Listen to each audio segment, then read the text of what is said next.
শাঁসওয়ালা পালং শাক খেতে কার না ভালো লাগে।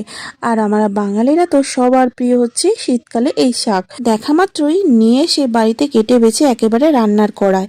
তো এর মধ্যে দিয়েছি শাঁসওয়ালা পালং শাক, আলু, বেগুন আর অল্প একটু মূলো, ব্যাস এইটুকুই দিয়ে কিন্তু আমি সবজিটা রান্না করে নিচ্ছি।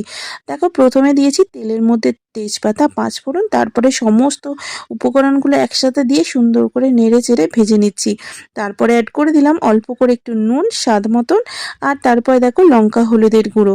এরপরে ভালো করে শাকটাকে ভেজে নেওয়ার পরে অল্প একটু আদা জিরে মৌরি বাটা ওটাও কিন্তু অ্যাড করে দিলাম। তারপরে সুন্দর করে কষিয়ে নেওয়ার পরে একটু ভাজা ভাজা হয়ে গেলেই ওর মধ্যে জল দিয়ে ঢাকা চাপা দিয়ে রান্না করে নেওয়ার পরে দেখো কত সুন্দর আমাদের শাকটা হয়েছে।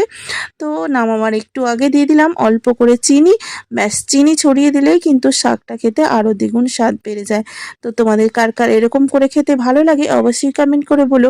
ভালো লাগলে একটা লাইক করে দিও। টাটা, দেখাবে পরের ভিডিওতে। শাঁসওয়ালা পালং শাক খেতে কার না ভালো লাগে।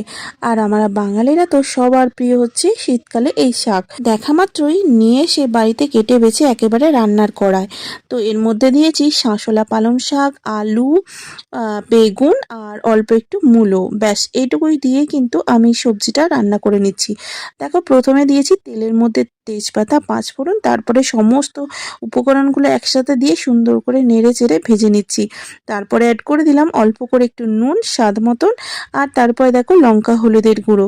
এরপরে ভালো করে শাকটাকে ভেজে নেওয়ার পরে অল্প একটু আদা জিরে মৌরি বাটা ওটাও কিন্তু অ্যাড করে দিলাম। তারপরে সুন্দর করে কষিয়ে নেওয়ার পরে একটু ভাজা ভাজা হয়ে গেলেই ওর মধ্যে জল দিয়ে ঢাকা চাপা দিয়ে রান্না করে নেওয়ার পরে দেখো কত সুন্দর আমাদের শাকটা হয়েছে।